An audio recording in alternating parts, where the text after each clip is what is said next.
दोस्तों मैं अभी एक भाई साहब का 5 लाख रुपए का एडवांस का फॉर्म भर रहा हूँ। आप भी अगर अपना एडवांस निकालना चाहते हैं तो इस वीडियो में जो जो बताया जा रहा है उसको फॉलो कीजिए और आप आसानी से अपना पीएफ निकाल पाएंगे। नमस्कार, मेरा नाम सागर है। मैं एक पीएफ कंसल्टेंट हूँ। आपको जो दिखा रहा हूँ ये एक रियल काम मैं कर रहा हूँ। आपको जो भी इस चैनल पे दिखता है सब प्रैक्टिकल काम होता है। मैं एक पीएफ कंसल्टेंट हूँ। आप समझिए कि आपको दो चीज़ें पहले जान लेनी है। सबसे पहली चीज़ है कि आपको किस आईडी में से एडवांस निकालना है। वो आईडी आप पहले ओपन कीजिए। इसके लिए आपको पासबुक पे आना है। जैसे इस आईडी में यहाँ पे हमें एक जगह 9,91,000 दिख रहा है। हम यहाँ पासबुक पे टच करेंगे और हमें यहाँ पे इस आईडी को और डिटेल में देखना है। डिटेल में क्यों देखना है? क्योंकि हमें चाहिए एम्प्लॉय शेयर कितना है, वो हमें देखना मेन होता है। आपकी अगर सैलरी सर्विस जो है वो 5 साल से कम है तो आप ज़्यादातर केस में सिर्फ एम्प्लॉय शेयर ही ले सकते हैं और इनके केस में भी ये हम एम्प्लॉय शेयर का ही काम कर रहे हैं। तो आपको अपनी पासबुक में जाके ज़रूर से चेक करना है कि आपका एम्प्लॉय शेयर कितना है। हम यहाँ पे ऑलरेडी पहले देख चुके हैं कि यहाँ पे 4,94,000 है, तो हम इसी अमाउंट का फॉर्म यहाँ भरने जा रहे हैं। इसके लिए हम मेंबर होम की वेबसाइट पे लॉगिन कर चुके हैं। आपको अगर ज़ीरो से समझना हो तो मेंबर होम की वेबसाइट आप ओपन करेंगे तो कुछ इस तरह से नज़र आएगा। यहाँ यूएन पासवर्ड डाल के लॉगिन करना है। अगर पासवर्ड ना हो फॉरगेट पासवर्ड करके बना लीजिए। अगर आप उमंग से भरना चाहें तो आप उमंग एप्लीकेशन से भर लीजिए। प्रोसेस सेम रहेगा। आपको वहाँ भी यही चेक करना है कि बैलेंस कितना है। उसके बाद आईडी देख लेनी है। उमंग एप्लीकेशन से भी आप भर सकते हैं। पासबुक की साइट ये इस तरह से पीएफ पासबुक की साइट होती है। जो आपको वहाँ पे यूएन पासवर्ड मिला है वही पासवर्ड से आप पासबुक की साइट पे भी ओपन करके अपना विड्रॉ कर सकते हैं। तो हम यहाँ पे ऑलरेडी देख चुके हैं कि इनका जो बैलेंस है वो कितना है। अब हमारे पास जो काम बचा है वो है कि हम इनका फॉर्म फाइल करेंगे। तो फॉर्म फाइल करने में आपको एक एरर दिखा सकता है कि नॉमिनी फाइल भरिए। नॉमिनी कर लीजिएगा।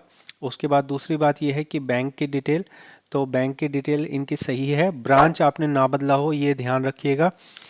ये सब वेरीफाई होने के बाद ऑनलाइन सर्विस में जाके क्लेम पे जाना है।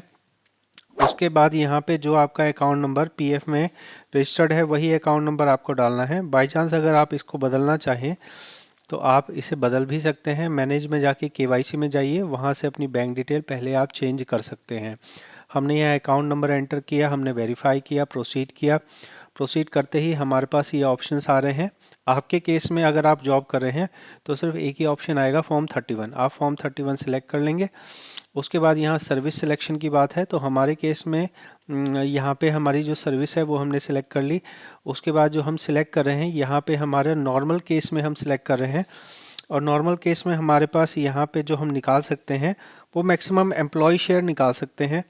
तो मैं यहाँ पे मैक्सिमम एम्प्लॉय शेयर भर रहा हूँ, जो कि मेरे केस में अभी जो यहाँ जिनके लिए हम मैं काम कर रहा हूँ उनके लिए हम यहाँ पे 4,94,000 का काम कर रहे हैं।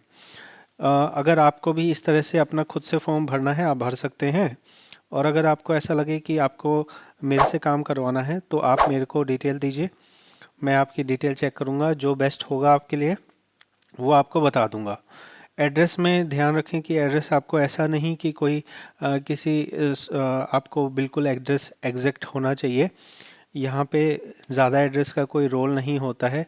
जैसे यहाँ जो इन्होंने मेरे को दिया है एड्रेस वो आधार कार्ड का दिया है, लेकिन उसका कोई बहुत ज़्यादा रेलेवेंस नहीं है। तो हमने यहाँ पे ओटीपी इन्हें सेंड कर दिया है। अब ये मुझे ओटीपी दे देंगे। तब तक हम बात करते हैं कि अब ये कितने दिन में पास होगा।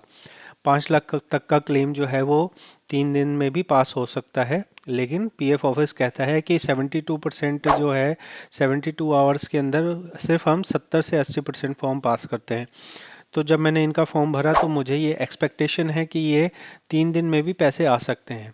अगर ऑटो क्लेम में पास होता है तो मेरे को 5 दिन के अंदर अंदर पैसे आ जाएंगे। अगर ऑटो क्लेम में पास नहीं होता है तो इसमें मैक्सिमम मान के चलिए वर्किंग डेज 20 वर्किंग डेज लग सकते हैं। तो यहाँ ओटीपी देने के बाद हम यहाँ सेव कर देते हैं, क्लिक हेयर कर लेते हैं। यहाँ पे हम सेव का बटन दबा लेते हैं। अब इनके केस में हम यहाँ जो फॉर्म भरा गया है उनको शेयर करते हैं। तो आप यहाँ ऑनलाइन सर्विस में ट्रैक क्लेम स्टेटस पे आएंगे।